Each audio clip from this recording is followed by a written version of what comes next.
Hello students, इस video में हम क्लास 6 सोशल साइंस का chapter 5 India that is Bharat को पढ़ेंगे और समझेंगे। डियर स्टूडेंट, अगर अभी तक आपने चैनल को सब्सक्राइब नहीं किया है तो प्लीज़ चैनल को सब्सक्राइब कर लीजिए। चैनल पर आपको math, Hindi, science, social science, Sanskrit, English सभी सब्जेक्ट्स के वीडियोस मिल जाएंगे। इसके लिए आप वीडियो की डिस्क्रिप्शन या प्लेलिस्ट को चेक कीजिए। जैसे ही आप वीडियो की डिस्क्रिप्शन या प्लेलिस्ट को चेक करेंगे आपको सभी सब्जेक्ट्स के लिंक मिल जाएंगे। तो शुरू करते हैं अपना chapter India that is Bharat. In India at a very early time the spiritual and cultural unity was made complete and become the very stuff of the life of all this great surge of humanity between the Himalayas and the two seas। ये लिखा है श्री अरबिंदो ने। हिंदी में क्या मतलब है इसका? भारत में प्रारंभिक काल से ही यानी कि बहुत पहले की शुरुआत से ही आध्यात्मिक और सांस्कृतिक एकता स्थापित हो गई थी। यहाँ पर स्पिरिचुअल यानी कि आध्यात्मिक, कल्चरल यानी कि सांस्कृतिक एकता स्थापित हो गई थी, जो हिमालय और दो समुद्रों के बीच इस महान मानवता की जीवन धारा का अभिन्न अंग बन गई। ये कहे थे शब्द श्री अरबिंदो ने। आगे हमारे पास हैं big questions. How do we define India? हम इंडिया को कैसे डिफाइन कर सकते हैं, कैसे उसको परिभाषित कर सकते हैं? सेकंड क्वेश्चन है what were the ancient names for India? Bharat के कुछ प्राचीन नाम क्या थे? अब इसी के बारे में हम, ये जो चैप्टर है हमारा, इन दो क्वेश्चंस के ही इर्द गिर्द घूमेगा। अब हम उसको डिटेल से पढ़ते हैं। Today, the India we know is a modern nation with defined borders, defined states and known population। आज का भारत एक मॉडर्न भारत है, मॉडर्न राष्ट्र है, आधुनिक राष्ट्र है, जिसकी डिफाइंड बॉर्डर हैं, सीमाएं जिसकी हमें पता है, और डिफाइंड स्टेट्स हैं, और यहाँ पर जितने भी स्टेट्स हैं वो सभी डिफाइंड हैं, और नॉन पॉपुलेशन है, और हमें यहाँ की जनसंख्या के बारे में पता है कि कितनी जनसंख्या है। However it was very different 500 year ago, 2000 year ago और इवन 5000 ईयर्स अगो। हालांकि यह 500, 2000 या 5000 साल पहले बहुत अलग था। जैसा अब आपको इंडिया दिखता है वैसा नहीं था, ये अलग था। This region of the world which we often call the Indian subcontinent has had many different names and shifting boundaries। विश्व के इस भाग को हम प्राय, जो जहाँ पे हम रह रहे हैं, इस भाग को हम इंडियन सब कॉन्टिनेंट कहते हैं। इसके भिन्न भिन्न नाम रहे हैं, इसके अलग अलग नाम रहे हैं, और इसकी जो बॉर्डर्स हैं और इसकी जो सीमाएं हैं वो भी बदलती रही हैं। We can learn about India's past and evolution from many different sources. अलग अलग सोर्सेज से हम भारत के अतीत यानी कि पास्ट और विकास के बारे में जान सकते हैं। लेट अस एक्सप्लोर, आइए पता करें। अब थिंक अबाउट इट में है consider the physical map of Indian subcontinent at the start of the chapter. Physical map देखेंगे हम इंडियन सब कॉन्टिनेंट का। What are its natural boundaries that you can make out? इसकी कौन कौन सी natural boundaries हैं जिसे आप समझ सकते हैं? तो एक बार हम जो वर्ड है इंडियन सब कॉन्टिनेंट, यहाँ पर भी आया था जो हमने पढ़ा था, इंडियन सब कॉन्टिनेंट, उस वो किसको कहते हैं देख लेते हैं। वो इसमें सिर्फ आज का अगर बात करें, सिर्फ आज का इंडिया नहीं है उसमें, ठीक है। उसमें देखो कौन कौन सा पार्ट है, ये देखो, ये सारा, ये जो सारा है, ठीक है, ये इसको बोलेंगे इंडियन सब कॉन्टिनेंट। इसमें ये बांग्लादेश, बर्मा वगैरह भी आते हैं, और इधर से पाकिस्तान, अफ़गानिस्तान के कुछ हिस्से भी आते हैं, ठीक है। इसको बोलते हैं इंडियन सब कॉन्टिनेंट। इधर अरेबियन सी है, इधर बे ऑफ बंगाल है, ठीक, इधर हिमालय है, इधर हिंदुकुश पर्वत है, ठीक है। तो ये इसकी क्या है, नेचुरल बाउंड्रीज हैं। In the course of history, India has been called many names both by its inhabitants and by visitors from outside. इतिहास के इस क्रम में भारत को उसके निवासियों यानी कि जो यहाँ पर रहते थे भारत के निवासियों और विदेशों से आए विजिटर्स के द्वारा कई नामों से बुलाया जाता रहा है। यहाँ के जो लोग हैं उन्होंने भी भारत का कुछ नाम रखे हुए थे और जो बाहर से जो लोग आए विदेशी आए जो उन्होंने भी भारत को कई नाम दिए। These names come to us from ancient text, account of travelers and pilgrims and inscriptions. ये नाम प्राचीन पुस्तकों जो हम जितने भी नाम जानते हैं भारत के पुराने ये नाम प्राचीन पुस्तकों यात्रियों और तीर्थयात्रियों के वृतांतों यानी कि यात्रियों जो यात्री आते थे यहाँ पर और जो तीर्थयात्री यहाँ पर घूमने आते थे उन्होंने जो भारत के बारे में लिखा, ठीक है, तो उसको बोलेंगे account of travellers and pilgrims. और शिलालेखों, शिलालेख क्या होता है, जैसे कोई पत्थर है उस पे कुछ लिख दिया गया है, ठीक है, उसको बोलेंगे शिलालेख। तो ये नाम हमको कैसे पता लगे, जो प्राचीन ग्रंथ थे हमारे जो प्राचीन पुस्तकें थी या फिर जो यात्री यहाँ पर घूमने आते थे उन्होंने भारत के बारे में लिखा और जो पत्थरों पे जो लिखा जाता था जिसको शिलालेख कहते थे उनसे हमें भारत के ये प्राचीन नामों के बारे में पता चला है। हाउ इंडियन नेम्ड इंडिया, भारतीयों ने भारत नाम कैसे दिया, अब इसके बारे में बताएगा। The Rig Veda is India's most ancient text, Rigveda Bharat का सबसे प्राचीन ग्रंथ है। As we will see in chapter 7 it is several thousand year old, हम चैप्टर 7 में देखेंगे यह हजारों वर्ष पुराना है। आगे जो चैप्टर 7 आएगा उसमें पढ़ेंगे हम, ये हजारों वर्ष पुराना है Rigveda. It gives the north west region of the subcontinent the name Sapta Sindhu Sapta Saindhav, that is the land of the seven rivers. अब इसमें क्या जिक्र किया गया है, इस ग्रंथ में जो सब कॉन्टिनेंट है उसके जो नॉर्थ वेस्ट रीजन है यानी कि ये वाला रीजन, ये पाकिस्तान पंजाब हरियाणा, ठीक है, ये वाला जो रीजन है उसके रीजन के बारे में कुछ लिखा गया है। इस ग्रंथ में सब कॉन्टिनेंट के उत्तर पश्चिमी क्षेत्र का नाम सप्त सैंधव, क्या नाम दिया गया इसका, सप्त सैंधव अर्थात 7 नदियों की भूमि है। तो इसको क्या नाम दिया गया, इस रीजन को क्या नाम दिया गया, सप्त सैंधव, यानी कि सप्त सैंधव का मतलब सप्त का मतलब 7 और सैंधव का मतलब नदियां, यानी कि 7 नदियों की भूमि। The word Saindhav comes from Sindhu, which refers to the Indus River or at times to a river in general. सैंधव शब्द, जो ये सैंधव शब्द आया है सिंधु से आया है, कहाँ से आया है, सिंधु से आया है, जिसका मतलब सिंधु नदी, ठीक है, इसका मतलब क्या है, सिंधु नदी है या फिर सामान्यतः एक नदी, यानी कि सिंधु के दो अर्थ हैं यहाँ पे, एक तो सिंधु नदी से है, संदर्भ कहाँ से आया शब्द, एक तो सिंधु नदी से आया है और दूसरा जो नदी को हम सिंधु भी कह सकते हैं, ठीक है। तो इसके जो सप्त सैंधव शब्द है वो सप्त सैंधव शब्द का मतलब है 7 नदियों की भूमि। Moving on in time, we see names for other part of India appear in the literature. समय बीतने के साथ ही हमें लिटरेचर में यानी कि साहित्य में, यानी कि किताबें जो पुराने टाइम में लिखी गई थी, हमें साहित्य में भारत के अन्य क्षेत्रों के नाम भी मिलने लगते हैं। जो भारत के दूसरे क्षेत्र हैं, जैसे इसका नाम हमें अभी पढ़ा उत्तर पश्चिमी जो क्षेत्र था सप्त सैंधव, इसी तरह से जो भारत के दूसरे क्षेत्र हैं उनका भी नाम हमें पता लगते हैं। The Mahabharata is one of India's most famous text, we read about it in the theme our culture heritage and knowledge tradition. Mahabharata Bharat के सबसे प्राचीन ग्रंथों में से एक है। इसके बारे में हम जो हमारा चैप्टर है cultural heritage and knowledge traditions उसमें पढ़ेंगे।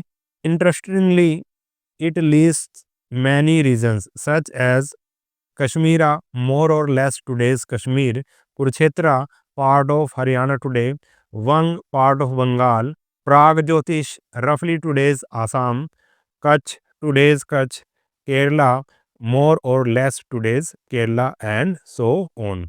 अब इस जो महाभारत की बुक में, ग्रंथ में कुछ नाम दिए गए हैं भारत के विभिन्न क्षेत्रों के। रोचक बात यह है कि इसमें अनेक क्षेत्रों को सूचीबद्ध किया गया है, उसकी लिस्ट आपको दे रखी है। जैसे कि कश्मीर, कश्मीर का जिक्र आता है, लगभग आज का जो कश्मीर है उसी के बारे में बात हो रही है। कुरुक्षेत्र आज का हरियाणा का एक भाग, वंग बंगाल का भाग, और प्राग ज्योतिष इसको हम कह सकते हैं कुछ कुछ असम का भाग, कच्छ टुडेज कच्छ आज का कच्छ, और केरल लगभग आज का केरल इत्यादि। तो ये जो नाम है हमें भारत के विभिन्न विभिन्न क्षेत्रों के नाम है वो हमें महाभारत ग्रंथ में मिलते हैं।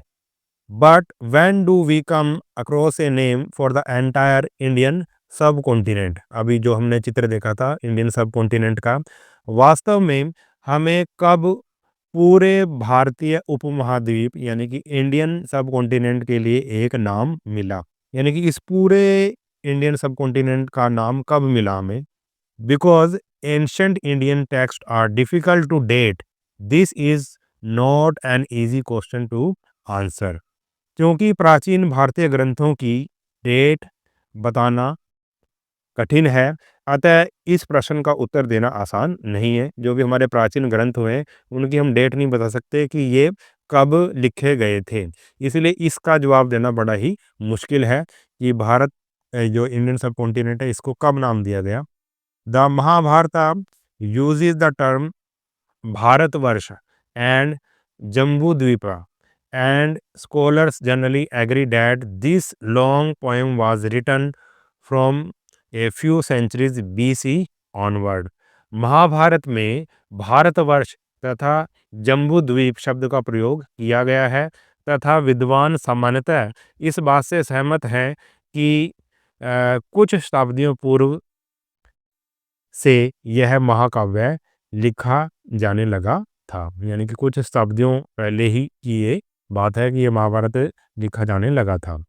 The first term Bharatvarsh clearly extends to the entire subcontinent and the text include the names of numerous rivers and peoples. पहला शब्द भारतवर्ष स्पष्ट रूप से समूचे इंडियन सब कॉन्टिनेंट के लिए प्रयुक्त हुआ है और इस ग्रंथ में अनगिनत नदियों और लोगों के नाम शामिल हैं। Bharatvarsh means the country of the Bharat. Bharatvarsh से मतलब भरत के देश से है, यानी कि भरत से निकला है। Bharata is the name that first appear in the Rigveda where it refers to one of the main Vedic groups of people. अब भरत कहाँ से निकला है शब्द? भरत वह नाम है जो सबसे पहले ऋग्वेद में लिखा हुआ था, वहाँ इसका अभिप्राय। और ऋग्वेद में भरत का मतलब क्या है? ऋग्वेद में भरत का मतलब लोगों के एक प्रमुख वैदिक समूह से है, यानी कि लोगों का एक ग्रुप था जिसको भरत कहा जाता था वैदिक उसके अनुसार, ठीक है, ऋग्वेद के अनुसार। In later literature several kings named Bharata are mention. बाद में लिटरेचर में विभिन्न जो राजा हुए हैं, किंग्स हुए हैं, विभिन्न राजाओं के लिए भरत नाम उल्लेखित हुआ। The second term Jambudvipa means the island of fruit of the jamun tree. दूसरे शब्द, जो पहला तो हमने भारत के बारे में पढ़ लिया, और दूसरा शब्द था जम्बूद्वीप।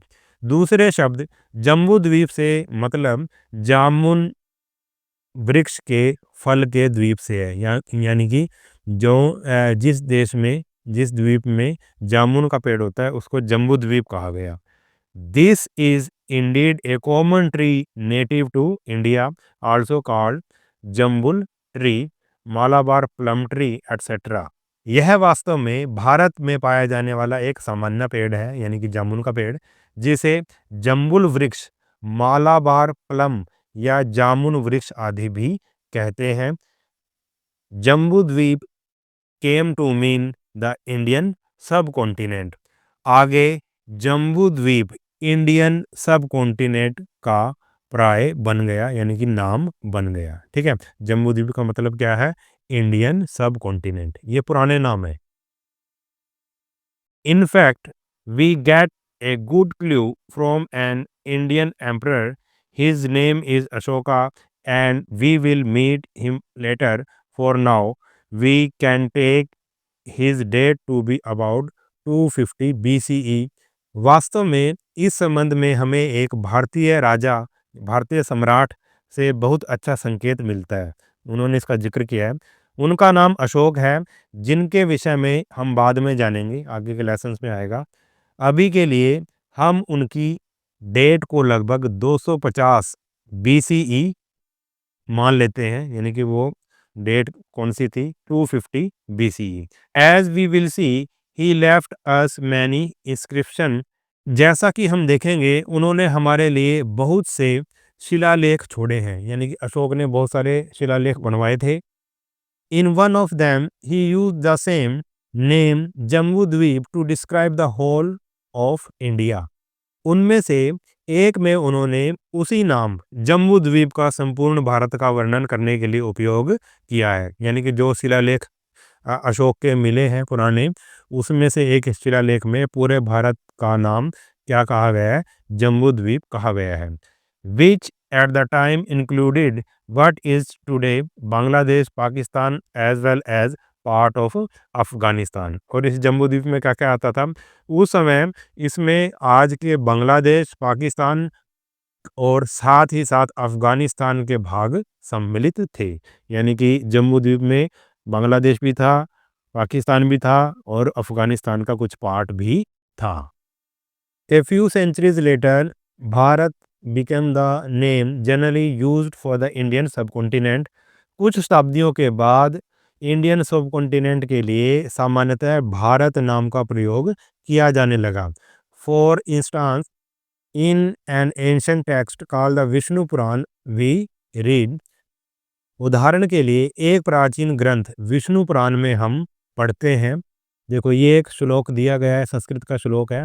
इसका मतलब, ये विष्णु पुराण में है, इसका मतलब है the country that lies north of the ocean and south of the snowy mountain is called Bharat. इस श्लोक का मतलब ये है कि वह देश जो समुद्र के उत्तर में, जो समुद्र के उत्तर में है और बर्फ से ढके पर्वतों के दक्षिण में है, उसे भारत कहते हैं।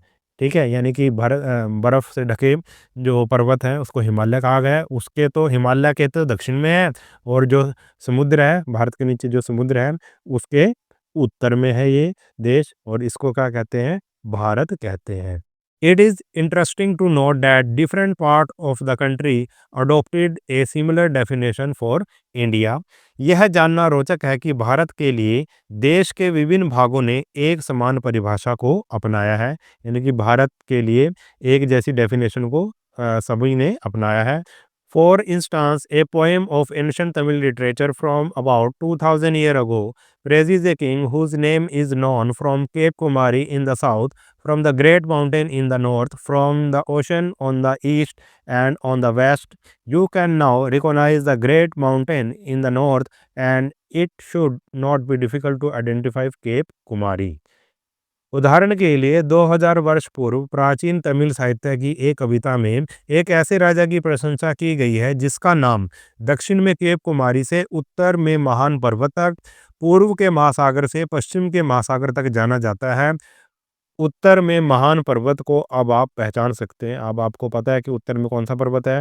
हिमालय पर्वत। और केप कुमारी की पहचान करने में भी कठिनाई नहीं होगी, केप कुमारी साउथ में है।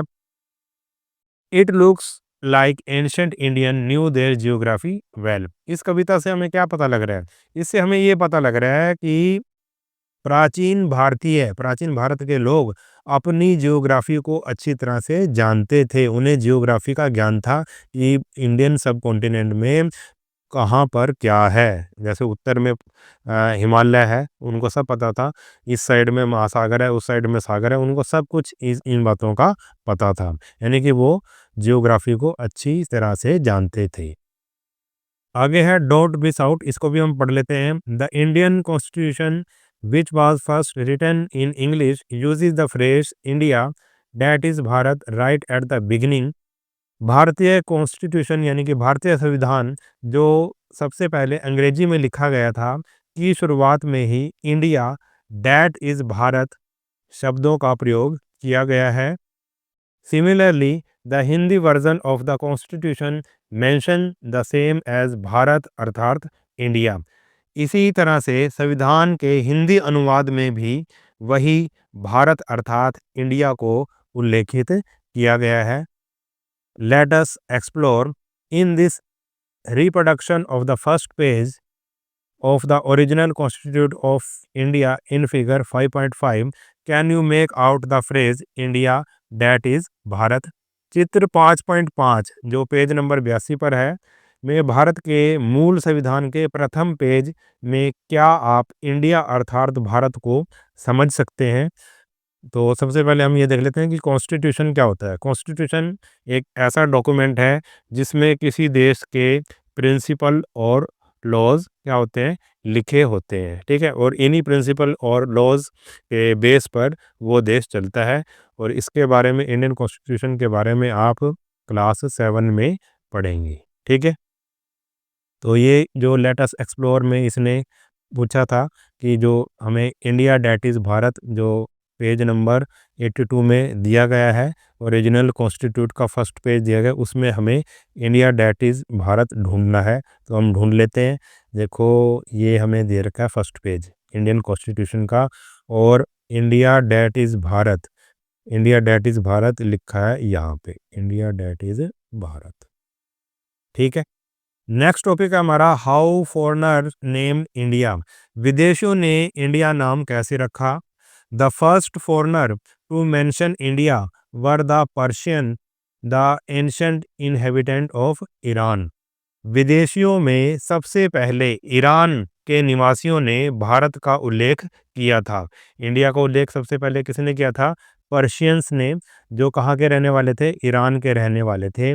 In the 6th century BCE, a Persian emperor launched a military campaign and gained control of the region of the Indus River, which, as we saw, was earlier called Sindhu. 6ठी शताब्दी ईसा पूर्व एक फारसी राजा ने, एक फारसी सम्राट ने सैन्य अभियान आरंभ किया, यानी कि उसने सेना भेजी और सिंधु नदी के क्षेत्र, जिसे सिंधु कहा जाता था, पर कंट्रोल कर लिया, यानी कि उसका वहां पर कब्जा हो गया। So it is not surprise that in their earliest record and some stone inscription, the Persian referred to India as Hind, Hidu, or Hindu, which are adaptation in their language of Sindhu. Note that in ancient Persian, Hindu is a purely geographical term. It does not refer here to Hindu religion. अतः यह कोई आश्चर्य नहीं है कि अपने प्रारंभिक लेखों और शिलालेखों में पर्शियंस ने भारत को हिंद, हिदू या हिंदू से निर्दिष्ट किया, यानी कि उन्होंने ये नाम इंडिया के लिए, जो उनकी भाषा में सिंधु का रूपांतरण था, यानी कि सिंधु शब्द से उन्होंने क्या बनाया? हिंद, हिदू और हिंदू, इस तरह से उन्होंने इसका ट्रांसलेशन किया इस शब्द का। ध्यान रखिए कि प्राचीन पर्शियन में हिंदू पूर्णतः एक भौगोलिक शब्द है, यानी कि भूमि का जो इस देश का नाम उन्होंने हिंदू कहा है। यहाँ इसे हिंदू धर्म से संदर्भित नहीं किया गया है, यानी कि यहाँ पर हिंदू रिलीजन की बात नहीं हो रही है, ये एक जियोग्राफिकल टर्म है हिंदू, यानी कि ये जगह को कहा जा रहा है हिंदू, ना कि हिंदू धर्म को कहा जा रहा है Hindu. Based on these Persian sources, the ancient Greek named the region Indoi और इंडिके। इन्हीं पर्शियन सोर्सेज के आधार पर प्राचीन यूनानियों ने, ग्रीक्स ने, इस भाग को इंडोई अथवा इंडिके नाम दिया था। They dropped the initial letter H of Hindu because this letter did not exist in their Greek language. उन्होंने, जो यूनानी थे यानी कि ग्रीक्स थे, उन्होंने जो हिंदू शब्द का जो पहला लेटर H था उसको हटा दिया, क्योंकि H जो लेटर है वो यूनानी भाषा में नहीं होता, ग्रीक लैंग्वेज में नहीं होता, इसलिए फिर उन्होंने इस लेटर को हटा दिया और इस तरह से देखो अब ये शब्द बना। सिंधु से क्या हिंदू, और फिर हिंदू से क्या आया इंडोई, उन्होंने एच को हटा दिया, इंडोई या इसको इंड के वो कहने लगे। The ancient Chinese also interacted with India, प्राचीन चीनियों ने भी भारत से संपर्क स्थापित किया था। In several text they refer to India as Yintu और यिंदू। विभिन्न ग्रंथों में उन्होंने इंडिया का उल्लेख यिंतु या यिंदू से किया था, यानी कि वो इंडिया को क्या बोलते थे, यिंतु या Yindu. This word also originally comes from Sindhu, ये शब्द भी सिंधु शब्द से आया है। इन द फॉलोइंग मैनर, इस तरह से आया है, सिंधु से बना हिंदू और हिंदू से इंदू और इंदू से यिंदू। ठीक है, इस तरह से चीनियों ने भारत को नाम दिया यिंदू या फिर यिंतु। आगे हमें दिया है डोंट मिस आउट, इसको भी हम पढ़ लेते हैं। जुआनजैंग फॉर्मरली स्पेल्ड ह्वेनसांग और हुआनसंग एटसेट्रा। जुआनजैंग जिसको पहले ह्वेनसांग कहा जाता था, यानी कि पहले इसको ह्वेनसांग भी बोलते थे या हुआनसांग को कहते थे, travelled from China to India in the 7th century CE. उसने 7वीं शताब्दी में भारत की यात्रा की थी। He visited many part of India, met scholars, collected Buddhist text and return to China after 17 year. यहाँ पर वो 17 साल तक रहा था। उन्होंने भारत के कई भागों का भ्रमण किया, भारत के कई जगह में घूमा, वो विद्वानों से मिला, बौद्ध ग्रंथों को इकट्ठा किया और 17 साल के बाद चीन वापस लौट गया। There he translated the manuscript he took back with him from Sanskrit into Chinese. वहाँ उन्होंने संस्कृत से चीनी भाषा में उन पांडुलिपियों का अनुवाद किया जो वह अपने साथ ले गए थे। Several other Chinese scholars visited India over the centuries. आगे आने वाली शताब्दियों में कई अन्य चीनी विद्वानों ने भारत का भ्रमण किया। Another Chinese word also derived from Sindhu was Tenju, but this word could also be understood as heavenly master. एक अन्य चीनी शब्द तेंजू को सिंधु से लिया गया था, परंतु इस शब्द को स्वर्ग तुल्य स्वामी के रूप में भी समझा जा सकता है।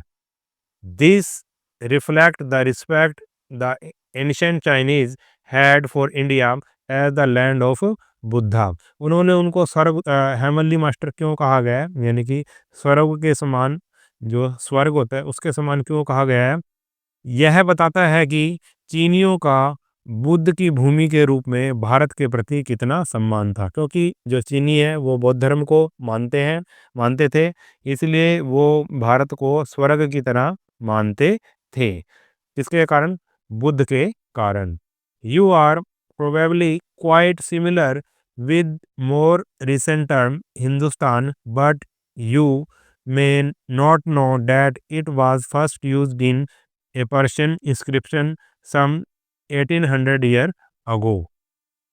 आप संभवतः हाल के पारिभाषिक शब्द हिंदुस्तान से भली भांति परिचित होंगे, आप हिंदुस्तान से भी इस नाम से भी परिचित होंगे, परंतु आप यह नहीं जानते होंगे कि यह शब्द आज से 1800 साल पहले सबसे पहले एक पर्शियन शिलालेख में प्रयोग किया गया था। सबसे पहले हिंदुस्तान का शब्द किसने यूज किया था, पर्शियंस ने यूज किया था। Later on, this became the term used by most invaders of India to describe the Indian subcontinent. बाद में भारत पर आक्रमण करने वालों ने इंडियन सब कॉन्टिनेंट को वर्णित करने के लिए इसी शब्द का प्रयोग किया। बाद में जो भी आक्रमणकारी इंडिया में आए, जो आक्रमण करते थे, उन्होंने इंडिया को हिंदुस्तान ही कहा। आगे हमें ये दिया गया है, can you complete this table of the many names of India. तो आप इस टेबल को कंप्लीट कर सकते हैं। पर्शियंस ने क्या नाम दिया, ग्रीक्स ने क्या नाम दिया, चाइनीज़ ने क्या नाम दिया, अरेबिक और पर्शियन ने क्या नाम दिया। तो आपने ये लेसन पढ़ लिया है और आप इसको खुद फिल कर सकते हैं। इस चैप्टर में इतना ही। अगर वीडियो आपको अच्छा लगा है तो चैनल को सब्सक्राइब कर लेना और वीडियो को अपने सभी दोस्तों के साथ शेयर ज़रूर कर देना। मिलते हैं नेक्स्ट वीडियो में, तब तक के लिए नमस्कार।